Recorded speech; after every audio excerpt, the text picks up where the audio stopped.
আমাদের প্রত্যেকটা তৃণমূল ভাবাবেগ যারা তৃণমূল পন্থা এবং যারা আমরা এই তৃণমূল দলটাকে ভালোবাসি, 21শে জুলাই তাদের কাছে একটা আবেগপূর্ণ সময় এবং খুব স্পর্শকাতর একটা বিষয়। আমাদের তৃণমূলের যে কটা মঞ্চ বাঁধা হয় সারা রাজ্যে,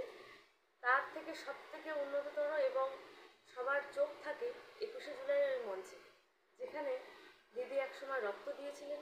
এবং আমাদের শহীদরা শহীদ হয়েছিলেন। তাদের আমরা শ্রদ্ধা যাপনের মাধ্যমে হোক এবং প্রত্যেকটা রাজ্যবাসী যারা আমরা তৃণমূল দলটাকে ভালোবাসি, যারা দিদিকে ভালোবাসি,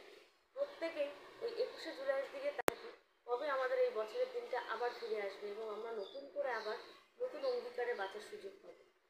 এইবার আমরা আমাদের ওয়ার্ডের কথা বলি। 21শে জুলাই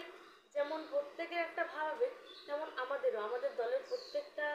কনিষ্ঠ থেকে শুরু করে বৃদ্ধ প্রত্যেক ভাবকর্মী যারা আছেন, তারা সকলেই 21শে জুলাই নিয়ে অনেকটা উদ্বেগ। ইতিমধ্যে আমাদের দেয়াল লেখন শুরু হয়ে গেছে সেন্ট্রালি, এবং আমাদের ওয়ার্ডেরও বেশ কয়েকটি দেয়াল লেখন শুরু হয়ে গেছে এবং আমরা প্রত্যেকে ডোর টু ডোর বাড়িতে যাচ্ছি, গিয়ে তাদেরকে জানানো হচ্ছে যে আপনারা প্রত্যেকে 21শে জুলাই কিন্তু আমাদের সঙ্গে পায়ে পা মেলাতে হবে, যেটা আমরা প্রত্যেকবারে করে থাকি, এবারও তার অনাথা হবে না। এবং আমাদের সকলের প্রিয় চেয়ারম্যান শ্রী গোপাল শেঠ মহাশয়, তিনি আমাদের যেভাবে নির্দেশিকা দিয়েছেন, যেহেতু আমার বাড়ির থেকে স্টেশনটা কাছে, আমার 19 নম্বর ওয়ার্ড, 19 নম্বর ওয়ার্ডের থেকে আমার স্টেশন একদম ঢিলছোড়ার দূরত্ব মাত্র, সেখানে আমরা সবাই মিলে ট্রেনে করে যাই প্রত্যেক বছরই, দুটো কম্পার্টমেন্ট ভাড়া করে আমার ওয়ার্ডের লোকই যায় এবং পুরো 8টা 8 থেকে শুরু করে 9টা 42 পর্যন্ত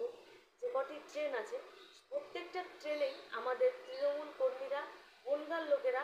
ভরে এখান থেকে যায়, এটুকু আমি বলতে পারি। আর রইল বাকি আমাদের 21শে জুলাইয়ের মঞ্চের কথা, সেখানে তো আমরা তাকিয়েই থাকবো যে দিদি আমাদের নতুন কী বার্তা দেন, কারণ আমরা রাজনীতিতে নতুন, নবাগত, এবং আমাদের এখনও পর্যন্ত অনেক কিছু শিক্ষণীয় আছে যেটা দিদির থেকে আমরা শিখব, অভিষেকদার থেকে আমরা শিখব।